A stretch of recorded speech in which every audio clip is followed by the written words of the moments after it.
কল্পতরু উৎসব না হলেও ইংরাজি নববর্ষের দিন মা শারদার পবিত্র জন্মস্থান বাঁকুড়ার জয়রামবাটিতে মাতৃদর্শনে ভিড় জমালেন দেশ বিদেশের বহু পুণ্যার্থী। কাশীপুর উদ্যানবাটিতে স্বয়ং রামকৃষ্ণদেব কল্পতরু হওয়ায় স্মৃতিতে বিভিন্ন জায়গায় উৎসব হলেও জয়রামবাটিতে আলাদা করে কল্পতরু উৎসব হয় না। তবু বছরের প্রথম দিনে মায়ের দেশে মায়ের দর্শনে আসায় সকাল থেকেই মাতৃমন্দিরে উপচে পড়ে ভক্তদের ভিড়। 1853 সালের 22শে ডিসেম্বর জয়রামবাটিতেই জন্মগ্রহণ করেন মা শারদা। জীবনের বড় অংশ এখানেই কাটান মা শারদা। স্মৃতি বিজড়িত বাড়িতে কেন্দ্র করেই গড়ে উঠেছে মাতৃমন্দির।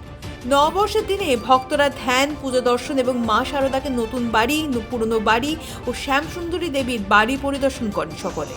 সব মিলিয়ে কল্পতরু উৎসব না হলেও বছরের প্রথম দিনটি ঘিরে জমজমাট হয়ে ওঠে মা শারদার পবিত্র জন্মভূমি জয়রামবাটি। খুবই ভালো লাগছে। প্রথম দিন আমরা নতুন ভাবে শুরু করতে চাইছি, সেই জন্যই মায়ের এখানে আসা। মায়ের দর্শন করলেন? না, এবার যাব, আমরা সবে আসলাম, দর্শন করতেই যাচ্ছি।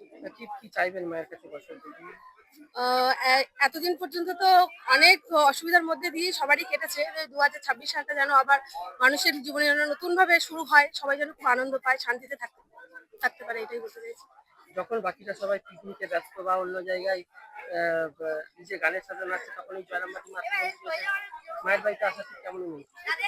অবশ্যই আলাদা অনুভূতি। দেখুন, পিকনিক ওগুলো তো আছেই, ওরা আমরা সারা বছরই করতে পারি। এখনো অনেক দিন আছে, জানুয়ারি ঠান্ডার মৌসুম, আমরা করতেই পারবো। কিন্তু প্রথম দিনটা একটু মায়ের কাছে একটু আশীর্বাদ চাওয়াটা আমার মনে হয় এটাই মঙ্গল হবে সবার জন্য। সারাদিন কি প্ল্যান রয়েছে আজকে? আপাতত আমরা মন্দিরে এসেছি, মায়ের দর্শন করবো, এখানে ভোগ প্রসাদ নেব, তারপর আশপাশের কিছু দর্শনীয় জায়গাগুলো দেখাশুনো করবো। জয়রামবাটি মায়ের মন্দিরে এসে বছরের প্রথম দিনে কেমন অনুভূতি?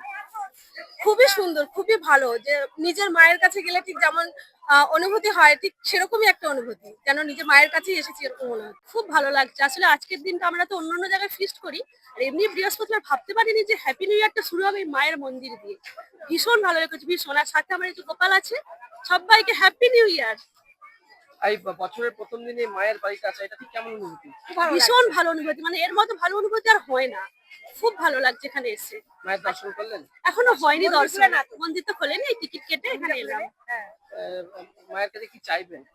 মানে আজকের দিনে যেন সবাই খুব ভালো থাকে, সবাই দিনটা খুব ভালোভাবে শুরু হোক, সবাই যেন খুব ভালোভাবে কাটায়।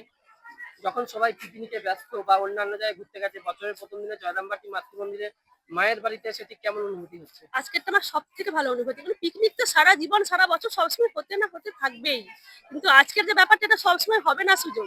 কোথাও মানে বেরোবো মনে করলে হট করে বেরিয়ে পড়তেই হবে। আজকে যেমন একটা হট করে বেরো না, পিকনিক তো সবসময় হয়ই সারা বছর। বছরের প্রথম দিনটায় তো অন্য জায়গায় যাওয়ার কথা, পিকনিক ওইসব তো মানে অন্য জায়গায় যাওয়ার কথা পরিকল্পনা করতেই পারে না, কারণ মায়ের মন্দিরে আসাটাই মনে হয় যেন একটা শান্তিপূর্ণ পরিবেশ। এটাই বছরের প্রথম দিনটা আমরা নির্বাচন করি, আর এসে তো খুবই ভালো লাগছে। এখানে একটা আলাদা মনোরম শান্তির পরিবেশ একটা। মায়ের দর্শন করলেন? অবশ্যই, এখানে তো মায়ের দর্শন করার জন্যই আসা। কি চাইলেন বছরের প্রথম দিনে? মায়ের কাছে এটাই চাইলাম যে সবাই যেন 2025টা যেমন কাটলো, 2026টা যেন সবার জন্য সমস্ত কিছু সফলতা নিয়ে আসে, খুব ভালো কাটুক সবার, এইটুকুই মায়ের কাছে চাওয়া। এই বছরের প্রথম দিনে জয়রামবাটি মাতৃভূমিতে মায়ের বাড়িতে ঠিক কেমন লাগছে? খুবই ভালো লাগছে। মানে এই এই ইয়েটা বোঝানো যাবে না, এতটা ভালো লাগে এই জায়গাটা।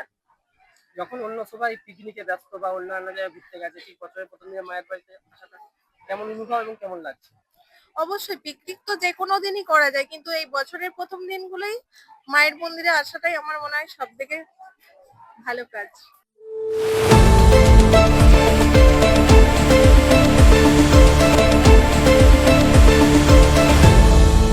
আপনারা দেখছেন এই বেলা বাংলা, শিরোনামে সবার আগে।